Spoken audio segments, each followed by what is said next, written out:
17. The Way of the Creating One. We had a few discourses in which Zarathustra poured his derision on human society and advised us to leave it and go alone into the wilderness. Then we had a couple of discourses in which he told us that we should not be completely alone, but seek like-minded friends. However, it was also hinted that he cannot find such friends, as no one has the same mindset as him.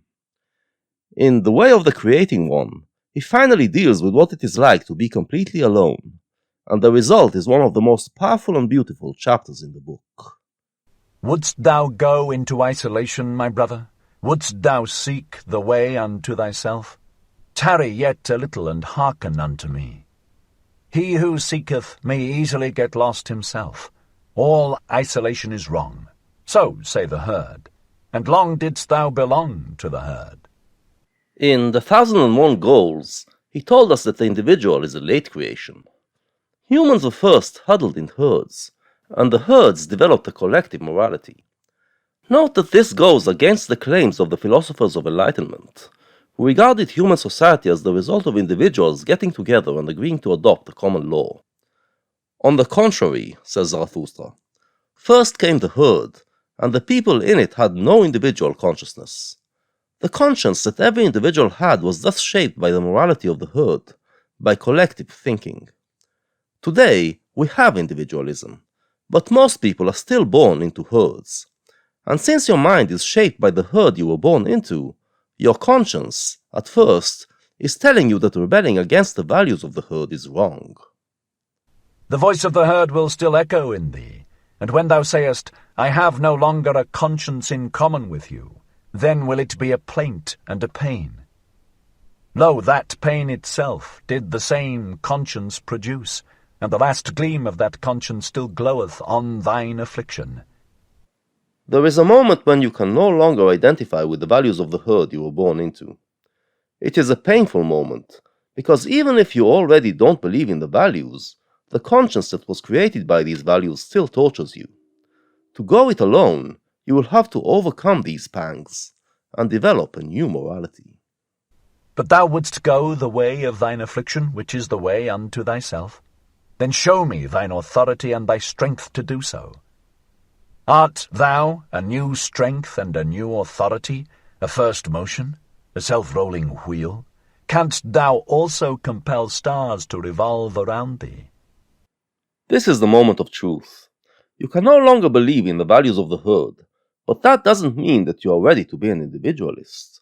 To go your own way, you must be a creative force, one who can create his own values. How does one become such a force? Well, remember the discourse about the three metamorphoses.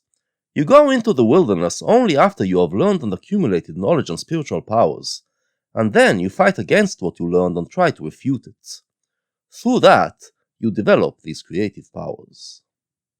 Alas, there is so much lusting for loftiness. There are so many convulsions of the ambitions. Show me that thou art not a lusting and ambitious one. Alas, there are so many great thoughts that do nothing more than the bellows. They inflate and make emptier than ever. There are many who try to be individualists without being worthy of it.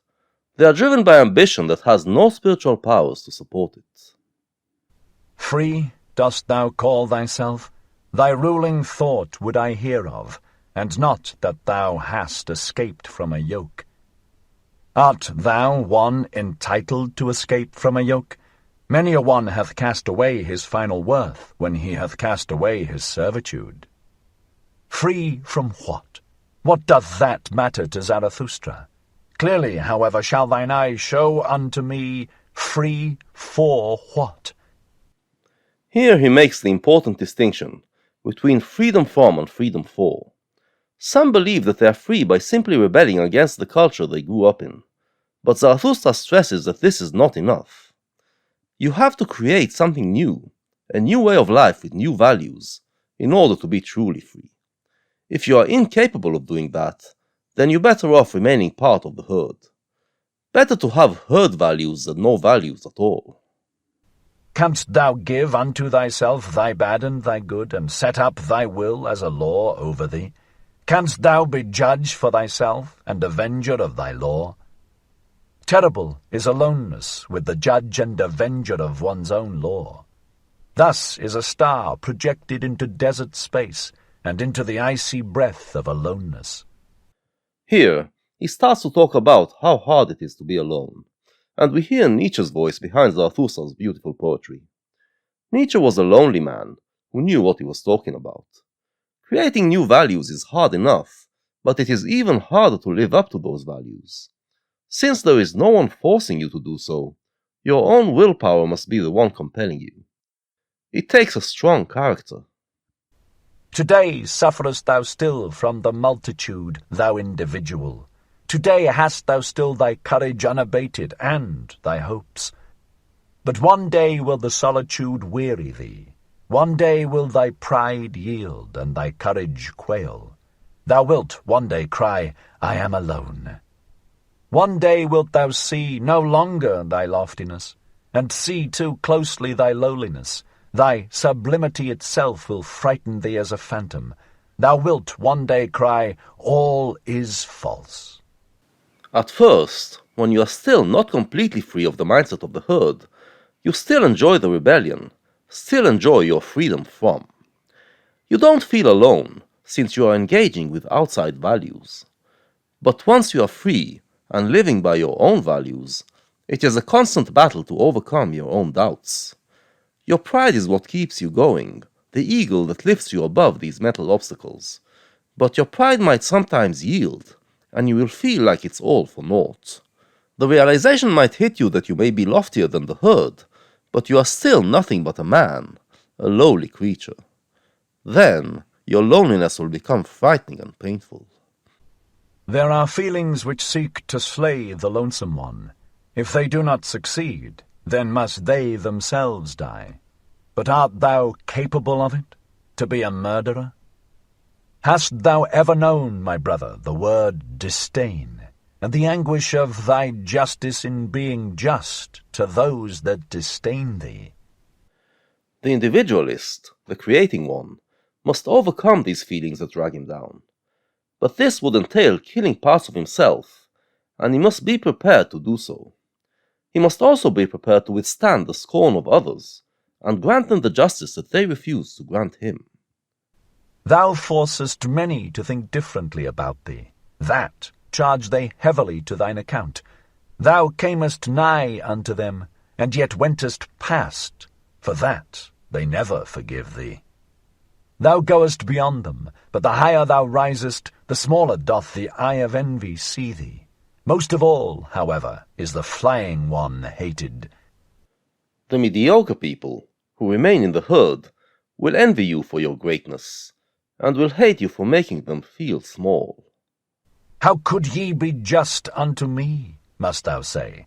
I choose your injustice as my allotted portion. Injustice and filth cast they at the lonesome one. But, my brother, if thou wouldst be a star, thou must shine for them none the less on that account. Even though they hate you, says Zarathustra, you should not hate them back. You should see their resentment as the inevitable result of their smallness, and not take it to heart. Instead, present a role model for them to follow. This might help some of them rise above the herd, and become happier and less resentful. And beyond thy guard against the good and just, they would fain crucify those who devise their own virtue. They hate the lonesome ones. Beyond thy guard also against holy simplicity, all is unholy to it that is not simple. Fain likewise would it play with the fire of the faggot and the stake. Zarathustra now launches into a series of warnings for the creating one. First, he warns him against those who are considered good and holy by those with herd mentality. Don't fall into the trap of believing that they are actually good and holy. They resent and hate you more than anyone, because you threaten their values and their lofty status. And beyond thy guard also against the assaults of thy love. Too readily doth the recluse reach his hand to anyone who meeteth him. To many a one mayest thou not give thy hand, but only thy paw, and I wish thy paw also to have claws. Now he warns you from yourself. Your loneliness will drive you to seek company, but there are many people who will only drag you down if you befriend them. You should resist this need. But the worst enemy thou canst meet wilt thou thyself always be. Thou waylayest thyself in caverns and forests. Thou lonesome one, thou goest the way to thyself, and past thyself and thy 7 devils leadeth thy way.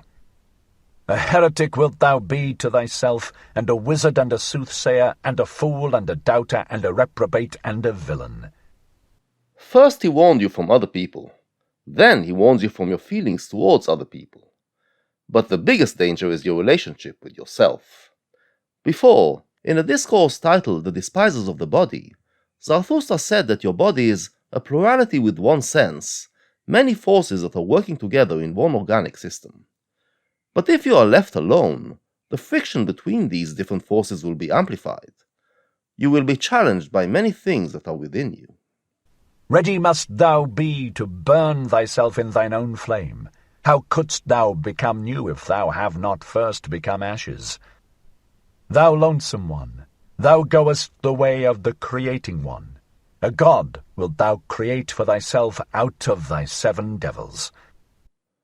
The way of the creating one is not create just once. After you rebelled against your heritage and created yourself anew, it is not the end of the story. You have to be prepared to create yourself again and again, to burn like a phoenix and then rise again from the ashes. Whenever you get to one of those conflicts between parts of your being, one part of you must overcome the other, and sacrifice it in order to create yourself again. The parts of you that stand in your way are like devils, but you can take their power and transform it into something positive. Turn the devil into a god.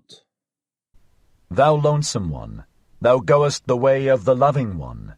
Thou lovest thyself, and on that account despisest thou thyself, as only the loving ones despise. To create desireth the loving one, because he despiseth. What knoweth he of love, who hath not been obliged to despise just what he loved? In the previous discourse, he talked about the people who escape from themselves because they hate themselves. The creating one, on the other hand, loves himself, and because of that, always seeks to become better.